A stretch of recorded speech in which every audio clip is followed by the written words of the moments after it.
That's got to be hard, because what I'm really hearing is that you can't be fully present in the relationship if you're in your head most of the time, thinking about what your next move is going to be. Yeah. How has that worked for you? It hasn't. So so my pattern is that I start a relationship, and it's a wonderful relationship, and then somewhere I get scared. Yeah. And then it leads to the relationship ending. And then I start another wonderful relationship. So it's a continual stopping and start. And then what happens with that is then my confidence even gets lower in my ability to maintain a relationship. Yeah, yeah. That reinforces you hiding and stopping and starting over and over again. Which came up a lot during the Relationship Academy. Did it? And it came up with our group. So it was good to talk about it with other people, that the same pattern, especially when the men were together, that it's a pattern that it seemed like we had in terms of dealing with our emotions. We just did not do a good job dealing with it. Now, there were ways at a football game, you could deal with emotions, or at a sporting event, but in a love relationship. And what came up in the Relationship Academy was that even among men, we had to learn to deal with our emotions with each other, to where we could be comfortable having conversations and dealing with our emotions. And then we took that practice and then had conversations about how is it with our partners. Yeah. Yeah. Yeah. It's interesting, too, because as you were talking and as the group was talking, it was very clear that there was sort of a logistical plan that was that was being created in your head so that you wouldn't have to show up. But one of the themes that you learned was to turn the light on yourself. And so when you turn the light on yourself and you're feeling vulnerable, what happens then? It's difficult not to own it when you're looking at it versus looking at the other person. Yes. And while we were in the Relationship Academy, we spent time with men to where we got naked with each other. We talked about real issues. So you had people that had experienced you looking at yourself. So now the same group of support knew when you weren't bringing your full self to the group when we merged with the women. So it's like accountability was built into it, to where you couldn't act as though you couldn't do it because we had already done it with each other. Exactly. But it was learning to do it with our partners and learning to do it across gender, to do it that way. That was the challenge, yes. It was. Because we were scared. Yeah. Wow. We gotten comfortable with each other. And now it was time to practice what we had talked about. So that same stuff came up as we did it. But we worked through it and we did it. Yes. We did it. Tony, you mentioned feeling scared. Oftentimes that's a big stickler for men, feeling scared or feeling in some way inadequate. How have you learned to deal with that tough feeling in your relationships? Okay, so it has been and still remains very hard to do it. So I was in the military 24 years. And part of that training is to you deal with fear by, quote, focusing on what you have to do. Don't let the fear overtake you. So what you have to do is bigger than the fear, which is different than in a day-to-day relationship with someone that you love or someone you want to invest your life with. That's a continuous, never going away. That's not situational. Yeah. That's like really one of the biggest investments you'll make in your life. But never was taught to make that type of investment in a relationship. You were taught to do it in a job, you were taught to do it in a career, do it in school, buy a house, buy a car. So there's a lot of doing in terms of investing, but not a lot of being in terms of investing with a partner. So it's like the natural instinct of personal survival, like overcoming that and creating a life with someone. It's like going against, especially for men, what's the word I'm looking for? Goes against the grain. It goes against the grain of just natural survival, of not taking care of yourself. And when you're talking about being in a relationship with someone, you're talking about investing in someone, something bigger than just who you are. Wow. So it's been a struggle for me. And a lot of the struggle has been not having a group of men that I can rely on to help hold me accountable. Because part of what has happened with me is that the accountability fell on the person I was in a relationship with. Yeah. So they had to take care of themselves and they had to take care of me. So it's like double duty, which happens a lot of time when men and women in relationship. The women are taking care of all the emotional pieces of the relationship.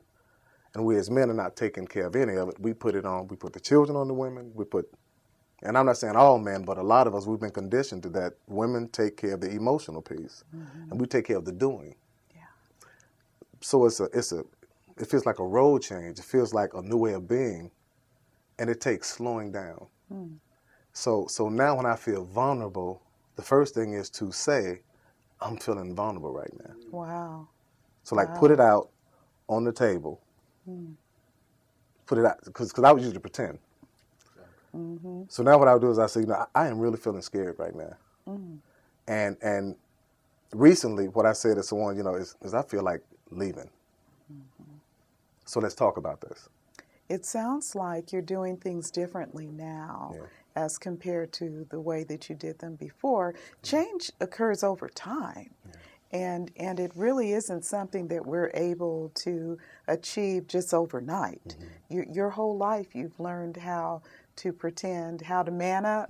Man up. Yes. And what the women want you to do is to cuddle up. Right. Yeah. So that can be a challenge.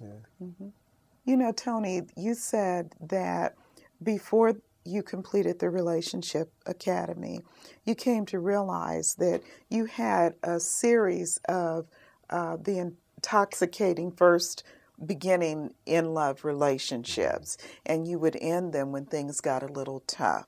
And then you said now when you're vulnerable that you will stop, you'll slow things down, and you'll say, I feel vulnerable. What is that like for you with a woman when you tell a woman, I feel vulnerable? So it feels vulnerable to say I feel vulnerable. Yes. But it creates a different it creates a different conversation. And it's a conversation that that I'm finding is really the conversation to have, vice other conversations that are really not about the issue. It's not about arguing over which movie we're going to see. It's not about where we're going. It's not about planning a vacation. All of that was the way I would pretend. And it's something sweet about being able to have that kind of conversation with somebody. Yeah. And most of the time, and I hate to say the word always, but I feel like saying always, that it's usually not even about that person.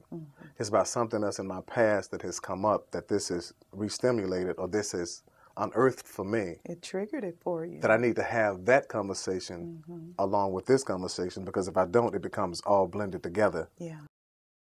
What I noticed too about having emotional conversations is that it's something about it that creates a container that what I would hold as secrets to be able to talk about those. Wow. And not have to use the energy that could be going into the relationship into holding secrets and being bounded. So that would lead to a entirely different conversation too. We actually had an exercise called Secrets, do you remember? I do. And I think it's one of the exercises that created such a tremendous shift in the group. And as you're talking about sharing instead of becoming defensive, saying I feel vulnerable, and then start talking about the vulnerability. How have you found women responding to that, or your special woman responding to that? Excited, wanting more, which again creates more vulnerability. So it's a steady. You realize the benefit of it. Okay. But as you go deeper, you also have to deal with the same. Then eventually, it kind of reinforces that. Okay, so like maybe with this person, this is something that can continue. Yes. And I'm finding it that they're willing to open up more, as I'm willing to open up more. So it's almost like a matched risk or a matched vulnerability, and it's like co-learning. Yes. So it's like learning from each other, and I'm finding out more about me, She's finding out more about her. We're finding out more about each other. Mm-hmm. And it creates a nice expectation. So when stuff comes up, it's a way to talk about it in a way differently than arguing about it. Yes, yes. Or in a way of wanting to win. Mm-hmm. Because I've got this thing of, win. Yeah. Win at all costs. So if you're both sharing, what is there to win? Exactly. Yes, yes. Or it creates a win-win. That's absolutely right. You both learn. Yeah. Well, we have certainly learned a lot about the emotional aspects of relationships, particularly with men, and how they relate to one another, men and women, men and men. Tony, I want to thank you for being willing to be vulnerable and to share a part of your experience from the Relationship Academy. Thank you so much. You're welcome. Relationships, like dance, require flexibility, a willingness to learn new steps, a willingness to throw out those tired old outdated dance steps of old, and it also requires sometimes a recognition that we need help, perhaps spiritual or professional help, to help us to improve our relationship dance. Sometimes the hardest things about relationships is learning that relationships do not work. Just like in a dance, sometimes you just don't have a good partner. The best thing to do will be to accept that change where you are and being able to move on. And it's tough. The hardest part often is about moving on past that hardship. But if we all can accept times when things do not go well and be able to move on, we'll be able to integrate those as meaningful experiences for our next relationship. We can learn something from every experience, even those that we call negative experiences. There's always something valuable for us to learn, especially those that cause emotional pain, because pain is a wake-up call to change. Without pain, we wouldn't change. So just remember, it isn't so much what happens to us in life that matters, but the meaning that we make of it. And also remember that it takes two to tango. Join us again for more candid discussions on Straight Talk with Dr. T. Take care.